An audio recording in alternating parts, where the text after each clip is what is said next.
Le débat d'éthique et smart avec mes invités. Anne-Brigitte Spitzbart, bonjour. Bienvenue. Vous êtes vice-présidente excellence des opérations et développement durable chez GEFCO, également administratrice de France Supply Chain.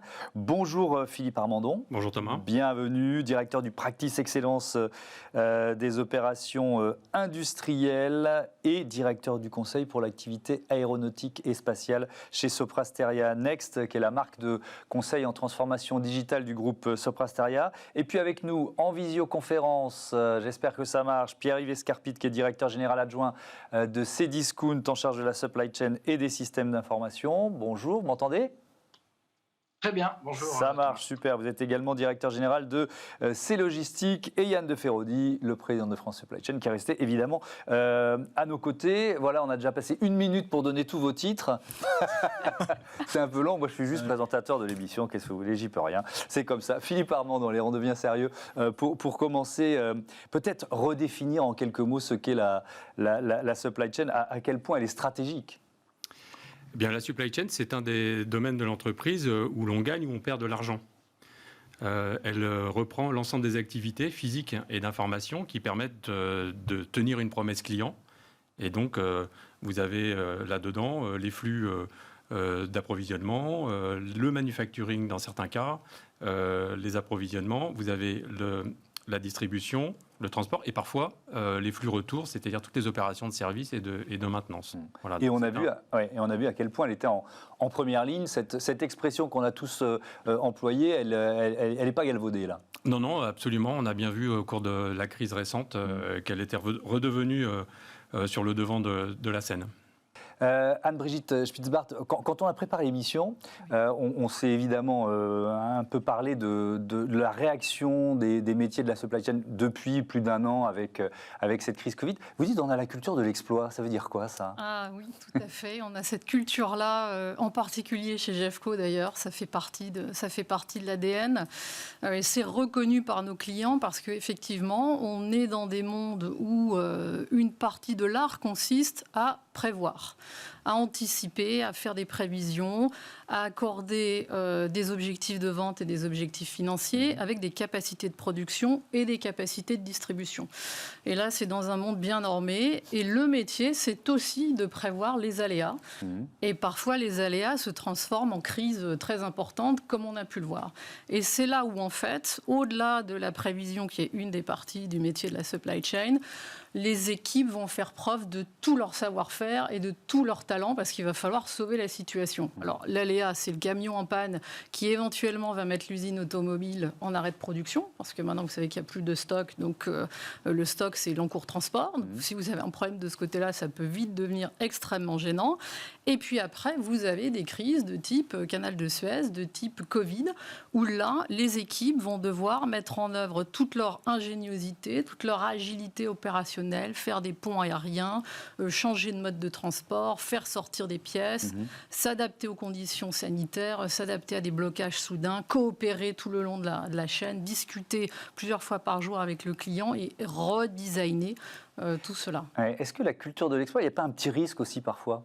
C'est-à-dire d'en faire un peu trop, vous voyez ce que je veux dire ? Alors, justement, effectivement, ça, c'est un très bon point, parce que comme on sait que dans ces situations-là, les équipes ont l'œil qui pétille et qu'au fond, quand même, elles aiment ça parce qu'elles vont devoir déployer toute leur ingéniosité, parfois, c'est vrai qu'en ce qui concerne les lissages, ça permettrait d'être un petit peu amélioré. On en parlera peut-être tout à l'heure avec le levier digital. Évidemment, on va en parler de ce levier digital. Yann de Feraudy, c'est aussi une leçon d'humilité, souvent. C'est une école d'humilité, si j'ose dire. Ce que j'ai tendance à dire à mes équipes, en tout cas, c'est qu'on est jugé chaque jour sur notre performance. Donc c'est excellent un jour et ça peut être très mauvais un autre. Donc il ne faut pas jouer à l'auto-satisfaction. Il ne faut jamais baisser les bras parce que c'est à chaque instant qu'on mesure l'excellence de la chaîne. Oui. Vous avez une expression qui est liée à l'univers du vin, c'est ça ? Oui, alors c'est un de mes mentors qui m'a appris ça. C'est effectivement qu'on est un petit peu les bouchons d'une entreprise, Ouais. au sens où lorsqu'un vin est très bon, on ne parle jamais du bouchon, c'est donc qu'il a fait son office, et si par hasard le bouchon n'a pas fait son office, alors le vin est bouchonné et on ne parle que du bouchon. Et c'est un petit peu la leçon, c'est effectivement, lorsque ça se passe bien, et bien souvent c'est parce que on ne parle pas de nous, c'est pas grave, mais c'est parce que ça se passe bien et qu'on fait bien notre métier. Alors ça n'empêche pas qu'on aime bien quand même être félicité parfois. Oui, et vous avez dû l'être évidemment depuis un peu plus d'un an. Je voudrais me tourner vers Pierre-Yves Escarpit pour voir comment ces discounts, on est là sur une sorte de bilan un peu de leçons à tirer de l'année Covid. Comment vous avez répondu à ces défis, à ce défi de la crise? Écoutez, la supply chain, c'est une chaîne logistique. Et comme chacun le sait, la résistance de la chaîne est la résistance du plus faible des maillons. Donc, pour répondre à la crise qui a démarré en janvier 2020, avec, comme le disait Yann de Ferraudy, des problèmes d'approvisionnement de certains produits venant de Chine, il a fallu s'assurer d'augmenter au maximum la résistance de chacun des maillons de la chaîne. Ça a commencé bien évidemment par la résistance au niveau de nos entrepôts, en assurant la sécurité et la protection sanitaire de nos collaborateurs. Des caméras thermiques, des masques. Nous avons été parmi les premiers du e-commerce à mettre en place tous ces gestes barrières qui nous a permis, 1 an et demi après, de n'avoir eu aucun cluster sur nos entrepôts. Là, on est sur le cœur central de notre logistique, qui sont les entrepôts. Mais il y a l'amont et l'aval de ces entrepôts. En amont, ça nous a incité encore plus, ça nous a obligé encore plus à travailler en étroite collaboration avec les supply chains de nos fournisseurs. On n'en parle pas assez, mais la supply chain, c'est un monde de collaboration. C'est par la collaboration entre des entités de différentes directions, de différentes compagnies, que l'on arrive effectivement à avoir la meilleure chaîne supply chain possible. Et enfin, sur l'aval. Sur l'aval, très clairement, il y a un objectif qui a été de trouver avec nos transporteurs, malgré toutes les contraintes de confinement, les fermetures de magasins, comment répondre au mieux effectivement aux contraintes sanitaires, livraison sans contact pour favoriser la sécurité sanitaire des livreurs et des clients. Et je crois que la grande fierté que l'on a pu avoir, c'est d'avoir eu un taux de service excellent que les clients ont bien relevé dans les enquêtes de satisfaction que l'on a menées en 2020, et les clients nous ont remerciés pour ce que l'on a fait pour eux. Et on peut dire que, comme vous le disiez en introduction, la supply chain est un pilier central des entreprises. Ça l'est encore plus dans la capacité d'être agile, réactif et d'être également durable dans les réponses qui sont amenées aux clients. Oui, et puis en vous entendant, moi il y a un mot qui me vient, d'ailleurs on y reviendra, on l'emploiera forcément ensemble, c'est le mot écosystème. Et là je voudrais effectivement rebondir sur l'aspect digital. Philippe Armandon, on va regarder, tiens, l'une des questions qui a été posée aux chefs d'entreprise dans le baromètre des dirigeants que Sopra Steria Next propose régulièrement avec son exploratoire, c'est le 3e baromètre des dirigeants, avec cette question qui concerne justement les enjeux de la numérisation, de la digitalisation. Allez-vous accélérer la digitalisation? C'est une question qui a été posée aux dirigeants. Et voilà les priorités qui ressortent. Dans le cadre de la relation avec vos clients, 67%. Pour améliorer la résilience de l'entreprise, 66%. Digitalisation des processus internes à 63%. De la chaîne logistique, on y est à 45%. Et du travail à distance facilité, 39%. Philippe, c'est l'un des rares effets positifs, je mets des guillemets, de la crise, mais quand même, face au confinement, il a fallu accélérer la digitalisation de notre économie. À quel point c'est un outil de transformation et de résistance au choc? J'essaye de ne plus employer résilience. Alors, en fait, on voit que le numérique est aujourd'hui, en tout cas la supply chain, est un des domaines de l'entreprise qui utilise le plus le numérique. Et c'est un domaine où il y a énormément d'innovation. Le mot-clé là-dessus, c'est la visibilité et la gestion de la complexité. On va reparler d'écosystème tout à l'heure. Mais les entreprises investissent beaucoup aujourd'hui dans la visibilité qu'elles peuvent se créer, notamment au travers de leur écosystème avec leurs partenaires, pour être en mesure de mesurer ou d'être sensible en fait à des signaux d'évolution de la demande ou de l'offre ou d'une rupture éventuelle sur un marché potentiellement lointain ou sur une source d'approvisionnement potentiellement lointaine. Et donc il y a énormément de travaux qui sont menés aujourd'hui autour de ce qu'on appelle les jumeaux numériques de la chaîne logistique, ou alors les cockpits de la supply chain, qui permettent, un peu comme un cockpit d'aéronef, d'avoir l'ensemble des indicateurs qui permettent de mesurer et d'aider à gérer de manière sensitive la supply chain. Et le jumeau numérique, on en a parlé ici dans une autre émission concernant la médecine, la chirurgie, c'est assez fascinant. Comment vous appliquez le principe pour la supply chain? Le jumeau numérique, aujourd'hui, on connaît le concept pour les produits, par exemple pour un aéronef. Oui. Il s'agit là de modéliser en fait pour une partie critique de la supply chain l'ensemble de l'écosystème, c'est-à-dire du fournisseur jusqu'au client du client, et de voir à travers cette numérisation comment on peut la simuler. Par exemple, l'impact d'une rupture d'approvisionnement, de la fermeture d'un pays, d'un canal bouché à Suez, par exemple, et donc d'être capable de mener des simulations sur les décisions à prendre et sur les réadaptations à effectuer. Et aujourd'hui, les chaînes logistiques sont tellement complexes et sont source de tellement de données et d'informations qu'il est indispensable d'avoir du numérique pour la traiter. C'est vrai, Anne-Brigitte Schwitzbart, qu'on est face à un océan de données dans lequel on peut se perdre quand même. C'est aussi un enjeu pour une entreprise. Oui, tout à fait. Alors, tu l'évoquais tout à l'heure. Moi, je voudrais peut-être rebondir sur ce que tu as dit concernant les flux et peut-être faire le lien avec l'aspect qui me tient à cœur, qui est celui du développement durable, de l'optimisation de l'économie de moyens d'une certaine manière. Mais oui, le digital aide énormément, et je pense notamment à l'intelligence artificielle pour nous aider à reconfigurer les flux, par exemple, et à configurer nos réseaux. Parce que là, pour le faire, vous mettez en liaison énormément de facteurs, donc vous brassez les données en masse et vous avez besoin de cette intelligence artificielle pour vous aider. Nous, on l'a fait notamment aux Pays-Bas, on le fait un petit peu aux États-Unis, au Royaume-Uni, pour reconfigurer les réseaux, ce qui va vous aider à être plus efficace. Ça, c'est très clair. Bon, après, vous avez des tas de situations dans lesquelles vous pouvez utiliser d'autres leviers du digital. Je pense par exemple aux objets connectés qui vont vous permettre d'optimiser le chargement de vos camions.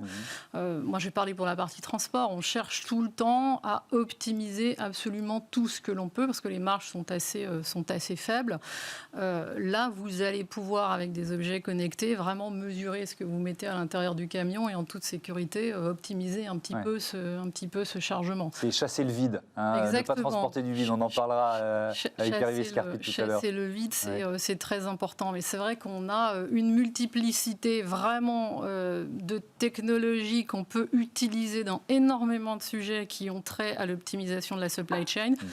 Bon, bien sûr, des technologies tout à fait simples, comme le track and trace, le traçage, les GPS à l'intérieur du camion qui vont vous permettre de rerouter, de reprendre des décisions, de réorienter, des applications entre vous et le client pour ne pas tout simplement manquer la livraison, pour l'informer en direct. Les clients veulent savoir où sont la marchandise.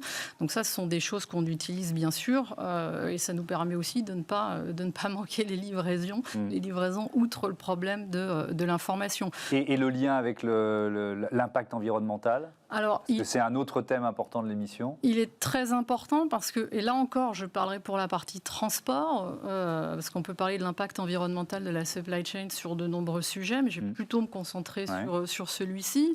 Sur la partie transport, vous allez jouer sur un certain nombre de leviers. Peut-être du report modal, donc moins utiliser la route, un petit peu plus utiliser le fer, qui est beaucoup moins gourmand. Vous allez jouer sur le type de carburant, et là encore, vous allez aussi jouer sur l'optimisation. Parce que tous les kilomètres que vous ne ferez pas vont vous permettre pour les donneurs d'ordre d'économiser, mais aussi de ne pas émettre.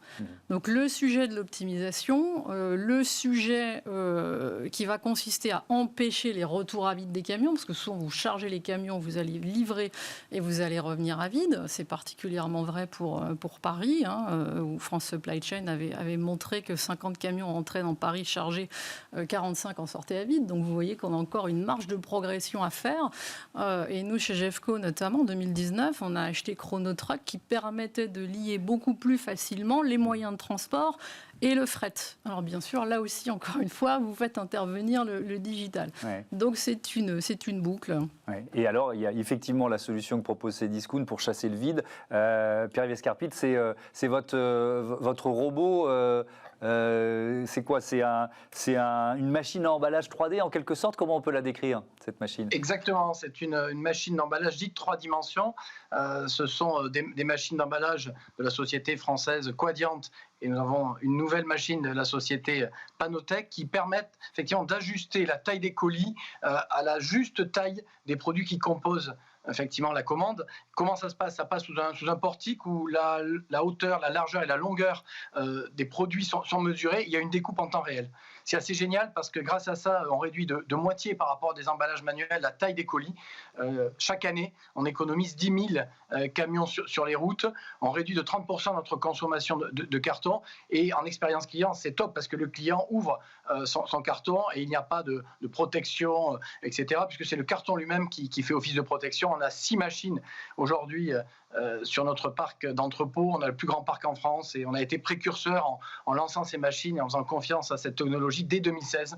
Et on doit dire que la satisfaction des clients nous conforte dans les choix technologiques qu'on a fait. Ouais. Effectivement, Yann de Ferraudy, ce que vous disiez tout à l'heure, le client, il supporte de moins en moins de voir arriver un paquet qui devrait faire cette taille dans un colis qui fait le double ou le triple. Oui, et comme dit mon président Brice Rocher, le client vote avec sa carte de crédit.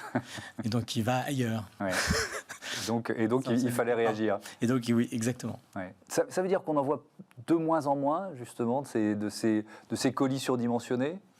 Alors, il y en a encore beaucoup. Chacun peut en faire l'expérience. Hein. Ouais. D'abord parce que ça peut être assez compliqué de mettre en œuvre ces machines-là. Hein. Je pense que Pierre-Yves pourra en parler mieux que moi, mais il y a des questions de cadence. Donc, est-ce que ça va devenir un goulet d'étranglement dans la préparation de commandes? Et puis, de fiabilité éventuelle. Enfin, ça fait rentrer d'autres métiers éventuellement dans l'entrepôt. Donc, il y a pas mal de choses pas mal de questions qui peuvent se poser. Mais je pense que c'est la direction. Ouais. Philippe Armandon, toujours sur ce lien entre transition, révolution numérique et économie d'énergie, impact environnemental. Il y a ce secteur que vous connaissez bien, l'aéronautique. Comment les outils numériques permettent de faire économiser, je sais pas, en carburant, en route utilisée dans le secteur de l'aéronautique? Là aussi, on rentre dans une utilisation maximale de tout ce qui est données. Oui. Et notamment, par exemple, Airbus est précurseur aussi avec d'autres, mais ils ont monté une plateforme qui s'appelle Skywise et qui permet de récupérer des données d'exploitation d'aéronefs et en retour d'offrir des services de gestion des routages.